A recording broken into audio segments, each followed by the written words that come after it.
Another story that we are watching here this morning, Tesla deliveries. Those shares are trading higher by some 7%, actually now almost 8% here this morning. And that's after they reported their fourth quarter vehicle deliveries. 308,600 is how many vehicles they delivered in the fourth quarter. That means the total for the year, 936,000, which is an 87% gain year over year. And I went back and looked at 2019 as well, Jared, because people, you like to look at that 2 year.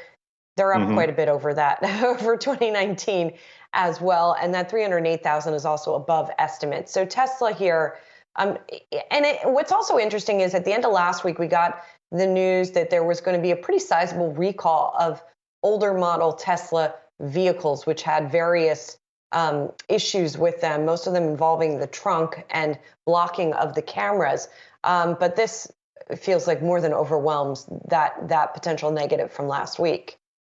I think so. I mean, you look at the quarterly run rate, annualize it, it's 1.2 million. That's a lot of cars for Tesla. I still remember the days of reporting when Musk was on the line there, and he was calling it production hell. So Tesla's come a long way. A lot of that volume, a lot of the increase in that coming from Shanghai. And let's just take a look at the Tesla chart on the Wi-Fi Interactive here. We have it up 8% in the pre-market. That's a pretty bullish start to the year. Here's what's happened over the last year, and you can see maintaining gains of about 50%. Now, we do have this flag right here. A lot of times these resolve in the original direction. So on a longer term basis, we do have a definite uptrend in place here and just kind of setting the stage for another move up, although could easily come back and test the lower end here before that happens. We'll be talking a lot about this, but you think about Tesla, where they've come, where they're going. I think it's instructive the way they really did not suffer the same chip shortages that everybody else did. And from what I've been able to glean, it has to do with the fact that their software engineers were able to rewrite code on the fly to repurpose chips and to deal with some of the outlier events. So if you think about it, you have a bunch of smart people in a room just kind of playing MacGyver with the most advanced car ever produced. And so they're able to make things happen. But I think it's a testament to the flexibility of Tesla and the quality of their engineers that they were able to get through that year and increase production by as much as they did. Yeah, and it really speaks to the war for talent that's going to continue likely between these automakers, right?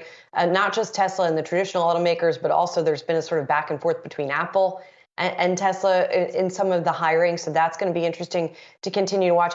Tesla, of course, didn't just have a positive year last year. I went back at the end of last week as we were looking back at all the stats and looked at just how consistently Tesla has performed on an annual basis. Now, of course, there have been some big drops from peak to trough in a given year. But if you look at that annual performance, there you have it. Every single year, the stock has risen. And the smallest gain was around 9% in 2018 and 2016. But it's largely been double-digit gains here for the company. Now, we have talked about how maybe those gains are going to be harder to come by because of increasing competition from the traditional automakers, the European automakers as well. But that hasn't materialized yet. We haven't seen a lot of those cars come out and sell with the same degree of success that Tesla has. So it's not sort of a zero-sum game here, but we'll see if Tesla can continue that same growth rate. I mean, I think safe to say if you look at the other automakers, they don't have that consistent annual performance that Tesla has had since it came public, basically. No, and if you think about a year ago, what were people saying about some of the more traditional automakers? Well, VW, they're starting to eat Tesla's lunch. They're increasing their market share. GM, they have a new launch that they're going to come out with. Ford too. All that happened, and at the end of the year, Tesla's still killing it. So what are you going to argue with? The numbers are the numbers. Yeah, the proof is in the pudding. The numbers are the numbers, however way you want to slice it.